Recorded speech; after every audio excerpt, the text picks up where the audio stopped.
Hello dear students of class 4th, welcome to Zenith Guru Shiksha. आज की class में हम कर रहे हैं अपना फुल सिलेबस की वर्कशीट की प्रैक्टिस, जिसमें मैंने आपके लिए 15 MCQs क्वेश्चंस लिए हैं। इसका हम ऑलरेडी पार्ट 1 कर चुके हैं। ये है हमारा पार्ट 2, जिसमें हम और 15 क्वेश्चंस की प्रैक्टिस करेंगे। ठीक है, तो हमारा इससे पहले का जो पार्ट ए है वो आपको लिंक डिस्क्रिप्शन बॉक्स में मिल जाएगी, आप जाकर उन्हें देख सकते हैं। एंड आई होप कि उस वाले वर्कशीट में आपको कोई सा भी क्वेश्चन ऐसा ना हो कि जो समझ में ना आया हो। ठीक है, अगर है तो आप कमेंट में पूछ सकते हैं। ठीक है, तो आज हमारा सबसे पहला क्वेश्चन क्या है? A brick has 6 faces and 12 edges. देखो, सबसे पहले आपको ये दिमाग में आना चाहिए, एक ब्रिक के बारे में बात हुई है ना, तो ब्रिक का शेप कौन सा होता है ये आपको पता होना चाहिए, है ना। तो ब्रिक का शेप क्या होता है? क्यूबॉइड शेप होता है ना, क्यूबॉइड शेप होता है।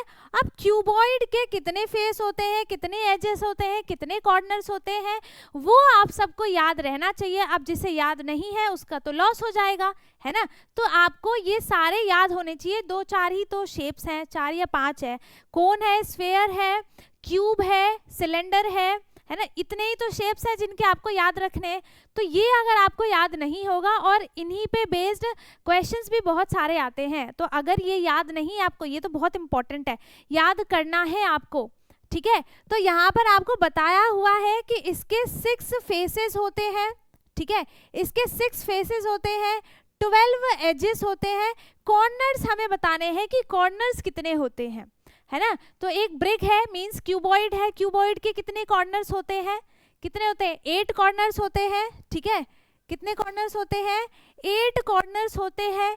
तो इसका ऑप्शन बी यहाँ पर सही है। एक ब्रिक में 6 फेसेस होते हैं, 12 एजेस होते हैं एंड 8 कॉर्नर्स होते हैं।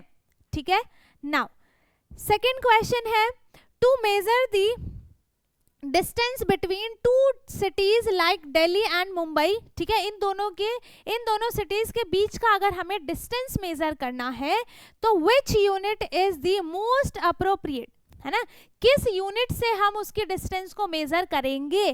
सेंटीमीटर से, मीटर से, किलोमीटर से या फिर मिलीमीटर से?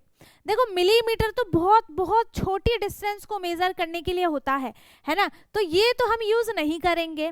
ठीक है, किलोमीटर, मीटर है, मीटर हम ज़्यादा बड़े डिस्टेंस को मेज़र नहीं कर सकते हैं, हाँ, लेकिन थोड़ी सी बड़ी डिस्टेंस को मेज़र कर सकते हैं। लेकिन दोनों सिटीज़ के बीच में जो डिस्टेंस है वो बहुत ज़्यादा होगा, तो हम यहाँ पर मीटर का भी यूज़ नहीं करेंगे। ठीक है, सेंटीमीटर भी छोटी यूनिट को ही मेज़र करने के लिए होता है। छोटा ऑब्जेक्ट है, उसकी डिस्टेंस को मेज़र करना है, लेंथ को मेज़र करना है, तो हम सेंटीमीटर का यूज़ करते हैं। तो इसके लिए ऑप्शन कौन सा सही है? ऑप्शन सी, किलोमीटर का हम यूज करेंगे। किलोमीटर जो सबसे बड़ी यूनिट होती है, तो इसमें ज्यादा डिस्टेंस है, ज्यादा हम डिस्टेंस को मेजर कर सकते हैं। ठीक है, तो इसका ऑप्शन सी सही है, किलोमीटर। हमें अगर 2 सिटीज के बीच में डिस्टेंस मेजर करनी है तो हम किस यूनिट का यूज करेंगे? किलोमीटर का। ठीक है, now next question is, if one बस कैन कैरी 50 चिल्ड्रन, एक बस कितने बच्चे को कैरी कर सकती है? 50 चिल्ड्रंस को कैरी कर सकती है। ठीक है, तो क्या बताना है हमें इसमें? How many buses are needed to take 210 childrens. अगर 210 चिल्ड्रंस हैं तो कितनी बस लगेंगी ताकि वहां पे, मतलब उस बस में सारे के सारे बच्चे बैठ जाएं? कितनी बसेस चाहिए? तो एक बस में कितना है? 50 चिल्ड्रन सिर्फ बैठ सकते हैं। तो 210 के लिए हम क्या करेंगे? यहाँ पर इसको 210 को डिवाइड करेंगे किससे? 50 से, है ना। तो डिवाइड करेंगे, ये एक 0 इससे हट जाएगा। ठीक है, तो ये कंप्लीटली डिवाइड तो नहीं होगा, लेकिन यहाँ पर क्या हो जाएगा? चलो इसको ऐसे डिवाइड करते हैं। 210 है, इसको डिवाइड किया 50 से। ठीक है, तो 52 जा क्या होता है? 100। ऐसे ही 54 जा क्या हो जाएगा? 200। ठीक है, आंसर क्या बच गया इसका? 10 बच गए। अब यहाँ पर देखो, 4 बसेस तो चाहिए ही, ताकि सारे बसेस में 50-50 चिल्ड्रंस बैठ जाएं। लेकिन यहाँ पर 10 चिल्ड्रंस जो है वो अलग से बच भी जाएंगे।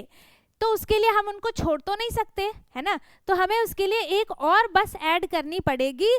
तो 4 + 1 कितना हो गया, 5 बसेस हमें चाहिए सारे बच्चों को कैरी करने के लिए, ठीक है।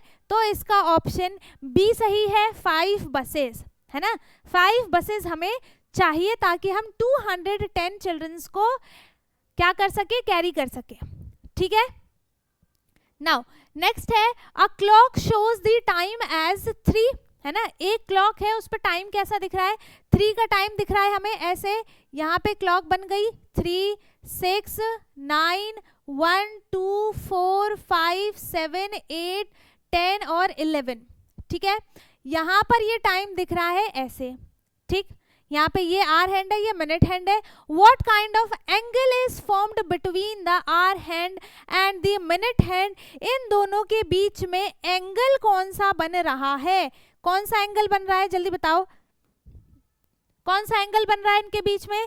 ये पूरा आपको एल बनता हुआ दिख रहा है ना, तो एल पूरा जो एल शेप देता है उसका एंगल कितना होता है, 90 डिग्री का एंगल होता है ना। तो 90 डिग्री के एंगल को हम क्या बोलते हैं, राइट एंगल बोलते हैं, ठीक है, क्या बोलते हैं, राइट एंगल। तो इसका ऑप्शन कौन सा सही है, ऑप्शन बी, राइट एंगल, ठीक है। इनके बीच में कौन सा एंगल बन रहा है, 90 डिग्री का एंगल, एंड 90 डिग्री के एंगल को ही हम राइट एंगल बोलते हैं, ठीक है। नाउ नेक्स्ट है if you look a pressure cooker from the top, अगर आप प्रेशर कुकर को ऊपर से देखते हो, है ना, तो what shape will you primarily see, तो आपको कैसा दिखेगा, ऐसा दिखेगा, है ना, यहाँ पे ये सीटी आपको दिख जाएगी और ये पूरा क्या दिखेगा, एक स्फीयर टाइप का, मतलब सर्कल टाइप का आपको शेप दिखेगा ऊपर से देखने पे, है ना। तो यहाँ पर 4 कौन कौन से ऑप्शंस हैं, एक है रेक्टेंगल, ट्रायंगल, ये रेक्टेंगल दिख रहा है क्या, नहीं दिख रहा, ट्रायंगल भी नहीं दिख रहा, सर्कल या फिर स्टार, स्टार शेप का कौन सा प्रेशर कुकर होता है, नहीं होता, ठीक है। तो इसका ऑप्शन कौन सा सही हो गया, ऑप्शन सी, सर्कल की तरह दिखेगा। जब हम प्रेशर कुकर को ऊपर से टॉप से देखेंगे तो हमें कौन सा शेप दिखाई देगा, सर्कल का शेप दिखाई देगा, ठीक है। तो इसका ऑप्शन सी सही है। नेक्स्ट क्वेश्चन है Kiran earns 5 rupees profit on every 1 kg of plastic she sells, ठीक है। तो उसने क्या किया, उसने प्लास्टिक्स को सेल किए, है ना, तो उसे हर 1 kg पे, हर 1 kg प्लास्टिक पे 5 रुपीज का प्रॉफिट हो रहा है ना, उसको जितने में भी वो सेल कर रहा है उसमें से उसको 5 रुपीज एक्स्ट्रा मिल रहे हैं। मतलब प्रॉफिट का मतलब होता है अच्छी खासी, मतलब जैसे आपने एक पेन खरीदा, ठीक है, 5 रुपीज की आपने पेन खरीदी और वो आपने अपने फ्रेंड को दे दी 10 रुपीज में, है ना, तो आपको क्या हुआ, आपने तो 5 रुपीज में खरीदी वो, लेकिन आपने उसे 10 रुपीज में सेल कर दिया। इसका मतलब क्या हो गया कि आपको 5 रुपीज उसमें से एक्स्ट्रा मिले हैं, है ना, तो जो एक्स्ट्रा मिला है वही क्या हो जाता है, प्रॉफिट हो जाता है, ठीक है। तो वैसे ही इसको हर 1 kg प्लास्टिक पे 5 रुपीज का प्रॉफिट हो रहा है ना। तो how much profit will she make if she sales 25 kg of plastic, अगर वो 25 kg प्लास्टिक सेल करती है तो उसको कितने रुपीस का प्रॉफिट होगा। हम क्या करेंगे, यहाँ पर 25 को 5 से मल्टीप्लाई कर देंगे, है ना, क्यों कर देंगे, क्योंकि 1 kg का प्रॉफिट 5 रुपीज है, 25 का निकालना है, इसे हम फिर 5 से मल्टीप्लाई करेंगे। सो 25 मल्टीप्लाई 5 कितना हो जाएगा, 5 5 जा 25, 5 यहाँ पे आ गया, 2 ये कैरी चला गया, 5 2 जा 10 + 2 हो गया 12, उसको 125 रुपीज का प्रॉफिट होगा, ठीक है। तो इसका ऑप्शन कौन सा सही है, ऑप्शन बी, 125 रुपीज का उसको क्या होगा, प्रॉफिट होगा। आगे समझ में। नाउ नेक्स्ट है अ bottle holds 1 litre of water, एक बॉटल है ना, उसकी कैपेसिटी कितनी है कि वो 1 लीटर पानी ही होल्ड कर सकता है, ठीक है। तो इफ राम ड्रिंक्स 250 ml, अगर वो 250 ml वाटर ड्रिंक करता है, इसका मतलब पीता है, पानी पीता है, ठीक है, एंड श्याम ड्रिंक्स 250 ml, और श्याम ने 250 ml फिर से उसने पानी पी लिया, है ना, उसी बॉटल में से, तो how much water is left in the bottle. तो देखो दोनों ने 250 ml पानी पी लिया। अब उस बॉटल में कितना पानी बचा हुआ है वो कैसे बताएंगे हम? देखो 1 लीटर में कितने मिलीलीटर होते हैं? 1000 मिलीलीटर होते हैं, है ना। और आपको पता है कि जब हम 250 को 4 टाइम्स ऐड करते हैं, ठीक है, 250 को हम 4 टाइम्स ऐड करते हैं तो वो पूरे क्या बनाते हैं? 1 लीटर बनता है फिर वो पूरा, है ना, 1 लीटर बनेगा। तो ये तो पी चुके हैं वो दोनों, बचा कितना? 250 प्लस 250, ठीक है। तो 250 ml प्लस 250 ml कितना हो गया इधर? 500 ml। और 500 ml को हम हाफ लीटर भी बोलते हैं, ठीक है। 500 ml पानी उसमें बच गया, ठीक। तो यहाँ पर ऑप्शन है 750 ml, 250 ml, 500 ml या फिर 100 ml। कितना आंसर है इसका? 500 ml। और 500 ml को ही हम हाफ लीटर भी बोलते हैं। अगर ऑप्शन में यह आ जाता कि हाफ लीटर, 1/4, 1/3 तो आप बता देते। हम 500 मिलीलीटर को क्या बोलते हैं? हाफ लीटर, ठीक है। नेक्स्ट है the distance from the centre of a circle. एक सर्कल है, ठीक है, इसका सेंटर कौन सा हो जाए? एकदम बीच का पॉइंट, है ना, इसी को हम सेंटर बोलते हैं। तो the distance from the centre of a circle to its boundary, यहां से लेकर इसकी बाउंड्री तक जो डिस्टेंस है इज कॉल्ड द, इसको हम क्या कहते हैं? इसको हम क्या कहते हैं? तो जो ये डिस्टेंस होती है इसे हम क्या कहते हैं? इसे हम रेडियस कहते हैं, है ना। क्या बोलते हैं? रेडियस बोलते हैं। तो इसका ऑप्शन कौन सा सही है? सी, ठीक है। जो सेंटर से लेके बाउंड्री तक की डिस्टेंस होगी उसको हम क्या बोलेंगे? रेडियस बोलेंगे। और ये डिस्टेंस सिर्फ इस लाइन के लिए ही नहीं होगी, ये लाइन कैसे भी बन सकती है, इस लाइन से भी हो सकती है, इसको भी कह सकते हैं, इसको भी कह सकते हैं, कोई सा भी लाइन हम यहाँ पर बना देते हैं, वो सब क्या है? ये सारे के सारे जो है वो रेडियस ही हैं, ठीक है। आगे समझ में? नाउ नेक्स्ट है अ चॉकलेट बार हैज 12 पीसेस। एक चॉकलेट बार है ना, इसमें टोटल कितने पीसेस हैं?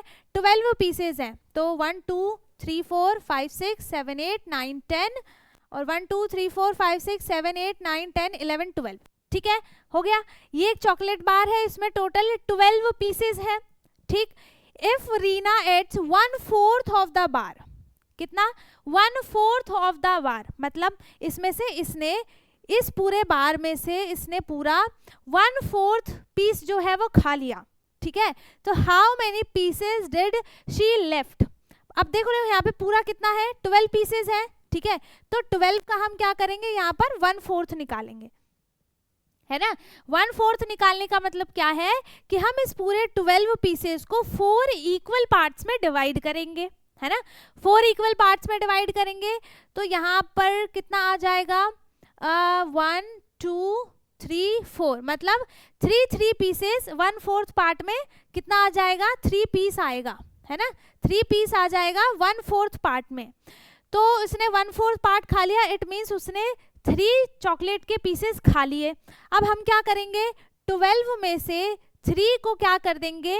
माइनस करेंगे। तो यहाँ पे देखो हमें 1/4 ही पूछा था, 3 पीसेस तो आंसर है ही, लेकिन अगर आपसे ये पूछा जाए कि बाकी कितने बचे हुए हैं तो आप क्या करोगे? 12 में से 3 को माइनस कर दोगे, आंसर क्या आ जाएगा? 9 पीसेस जो है वो बच चुके हैं, ठीक है। बट इस क्वेश्चन में यही पूछा था कि 1/4 इसने पार्ट खाया है, तो उसने कितने पार्ट्स खाए हैं? तो वो कितना हो जाएगा? 3 पीसेस, है ना। तो इसका ऑप्शन कौन सा सही है? ऑप्शन बी, इसने 3 पीसेस पूरे चॉकलेट बार में से खा लिया। आगे समझ में? ठीक है। नाउ नेक्स्ट है observe the pattern and find the next number. यहाँ पर एक पैटर्न है 10 20 40 और 70। तो इसमें हमें क्या पैटर्न दिखने के लिए मिल रहा है? क्या करेंगे हम पहले क्या कर लेते हैं? दूसरे वाले में से पहले को माइनस करेंगे, फिर हम तीसरे वाले में से दूसरे को माइनस करेंगे, ठीक है, और फिर हम 4th वाले में से 3rd को माइनस करेंगे। तो हमें नेक्स्ट नंबर का आइडिया लग जाएगा कि इसमें क्या पैटर्न यूज हुआ है, ठीक है।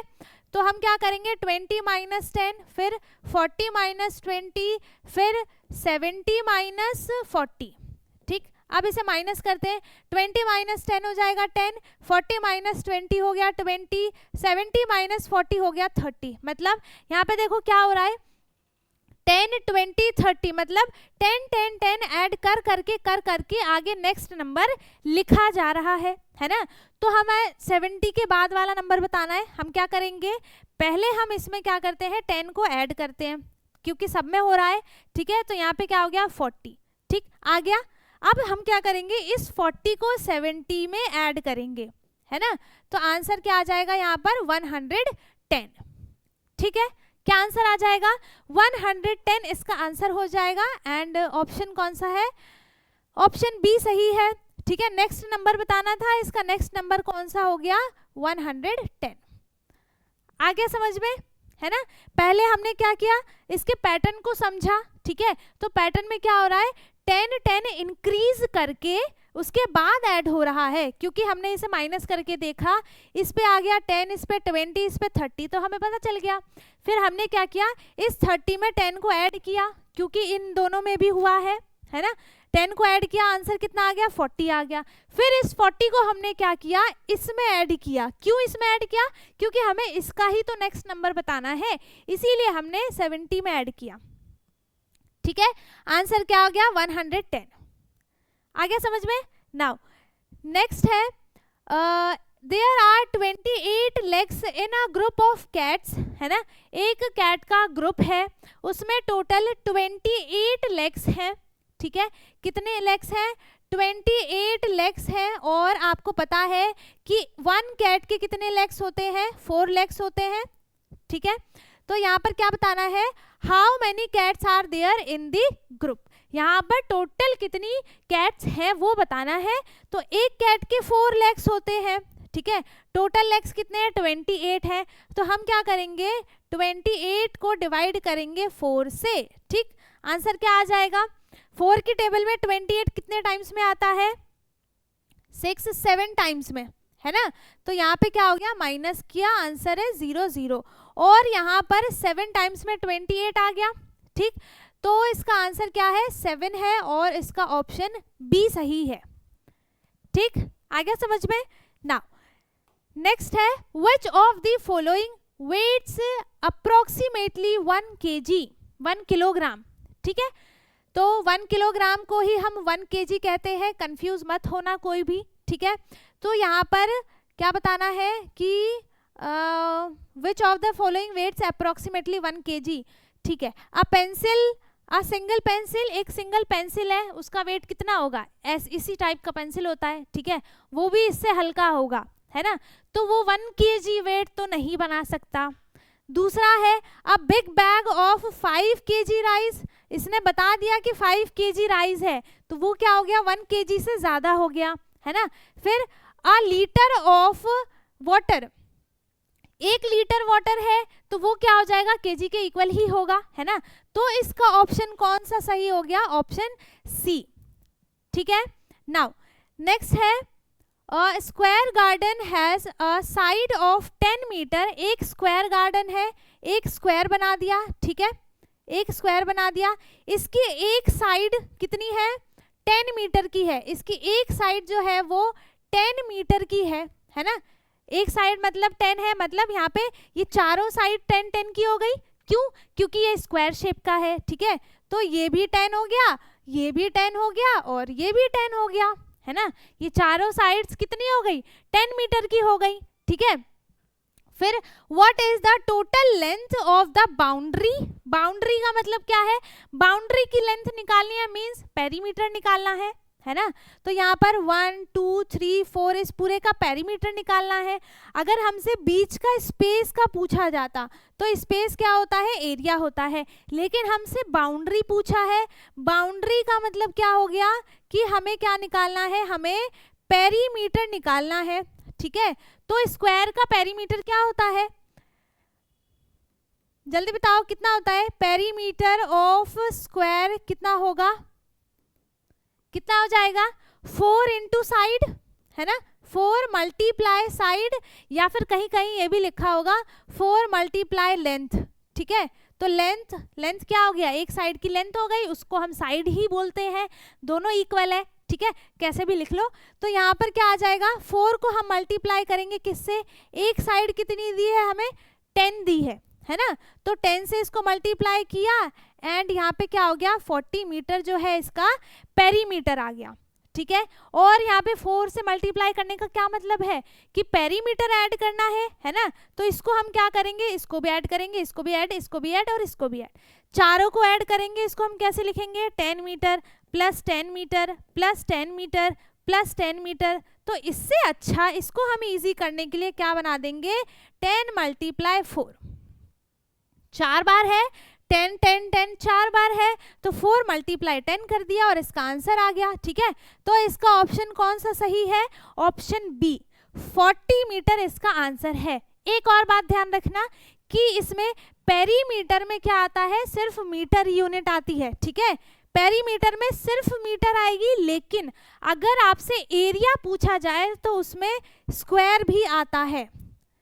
ये दोनों डिफरेंस याद रखना, ठीक है। ऐसा नहीं कि पेरीमीटर में आप स्क्वायर लगा के आ जाओ और एरिया में नहीं लगा के आओ, ऐसा भी हो सकता है, कंफ्यूज हो गए आप, है ना। तो आपको ये चीज अच्छे से याद करनी है, ठीक है। इसका ऑप्शन कौन सा सही है, ऑप्शन बी। नाउ नेक्स्ट है इन अ चार्ट। अब चार्ट की बात आ गई, है ना। तो in a chart one smiley symbol represent, एक स्माइली सिंबल है ना, ये कितने चिल्ड्रंस को रिप्रेजेंट कर रहा है, 5 स्टूडेंट्स को रिप्रेजेंट कर रहा है, ठीक है। तो इफ देयर आर, अगर यहाँ पर 4 स्माइली सिंबल्स हैं, ठीक है, मतलब यहाँ पे 4 टाइम्स स्माइली है, 1 2 3 और 4, ठीक है, 4 टाइम्स स्माइली है, तो ये कितने बच्चों को रिप्रेजेंट करेगी, यही बताना है हमें। एक बच्चा है 5 है, इसका मतलब ये भी 5 रिप्रेजेंट कर रहा है, ये भी और ये भी। तो यहाँ पे 5 कितने टाइम्स है, 4 टाइम्स है ना। तो यहाँ पे क्या हो जाएगा, 5 4 ज़ा 20, इसका मतलब यहाँ पर टोटल स्टूडेंट्स कितने हो गए, 20 स्टूडेंट्स, ठीक है। इसका आंसर कौन सा सही है, ऑप्शन सी, है ना। बिना क्वेश्चन को पूरा पढ़े आपको आंसर नहीं करना है, क्वेश्चन को पूरा पढ़ो, क्वेश्चन को समझो, उसके बाद आपको उसका आंसर करना है या फिर सॉल्यूशन करना है, जो भी करना हो क्वेश्चन को पूरा पढ़ने के बाद करना है, ठीक है। ऐसा नहीं आधा क्वेश्चन पढ़ा और उसके बाद का ट्विस्ट बाकी है, आधा पढ़ा और आंसर कर दिया तो आपका आंसर गलत हो जाएगा, ठीक। नाउ लास्ट क्वेश्चन है, question number 15। If you divide 48 sweets equally among 6 children, total number of sweets कितने हैं, 48 है, ठीक है। हमें उसे क्या करना है, 6 चिल्ड्रंस में इक्वली डिस्ट्रीब्यूट करना है ना।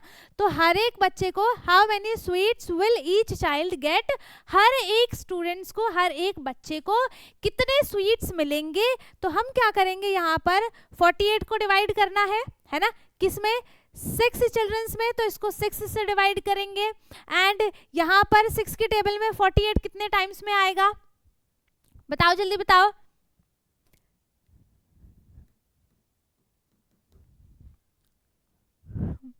तो यहाँ पर क्या हो गया, 48 को डिवाइड किया 6 चिल्ड्रंस में, ठीक है। वैसे मैं बोलने वाली थी कि इसका आंसर आप बताना, लेकिन मैंने भी बता दिया क्योंकि आप तो बताते हो नहीं, आप कर भी नहीं रहे होगे, चुपचाप बैठ के देख रहे होगे, है ना। तो यहाँ पे 48 को डिवाइड किया है 6 स्टूडेंट्स में और सारे बच्चों को 8 स्वीट्स मिले हैं, है ना। कितने मिलेंगे, 8 स्वीट्स मिलेंगे एंड अगेन इसका ऑप्शन सी सही है, ठीक है। चलो, तो अब हमने अपने सारे के सारे क्वेश्चंस कर लिए हैं कंप्लीट एंड आई होप ये सारे क्वेश्चंस अच्छे थे, इजी थे और थोड़े से इंटरेस्टिंग भी थे, कोई बात नहीं, मज़ा आ गया, है ना। तो जिसे जो भी डाउट हो, जिस भी क्वेश्चन में अगर कोई भी ऐसा क्वेश्चन है आपको नहीं समझ में आया है तो आप कमेंट में पूछ सकते हैं। बाकी आई होप कि आपको सारे क्वेश्चंस अच्छे से समझ में आए हो और मज़ा भी आया हो।